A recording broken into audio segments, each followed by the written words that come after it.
Open up my heart and let you.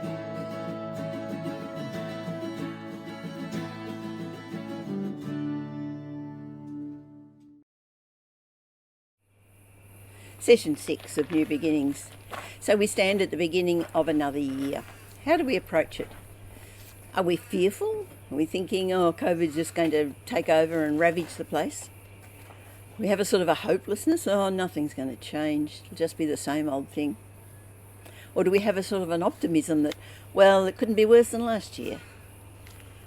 There's a great desire within us to know what the future holds. And this is why people love to go to mediums or use tarot cards or whatever. They want to know because we like to think we can control. And so we think if we know, we can control.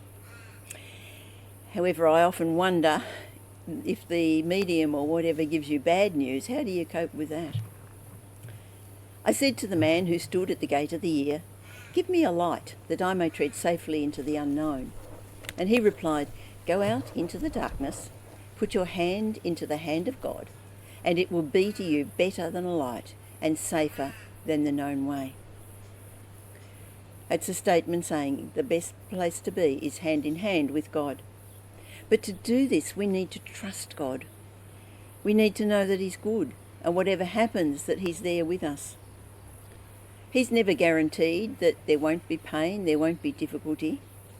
But whatever happens, we can trust that He wants only the best for us, and He will guide us through the hard times to something far better. God's always leading us on.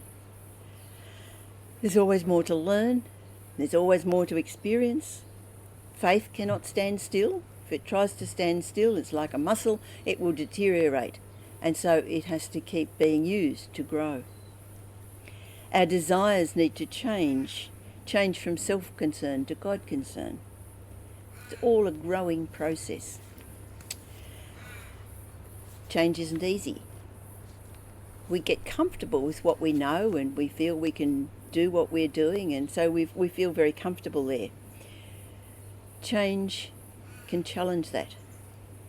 It takes us out of our comfort zone. You know, when the Hebrew people left Egypt, they'd camped for a while at a place called Elim. Now, they'd been through the desert for 3 days without water, and when they got to water, they found it was undrinkable until God fixed it up for them. And then they moved on to this place called Elim, and it says that Elim was a place where there were 12 springs of water and 70 palm trees.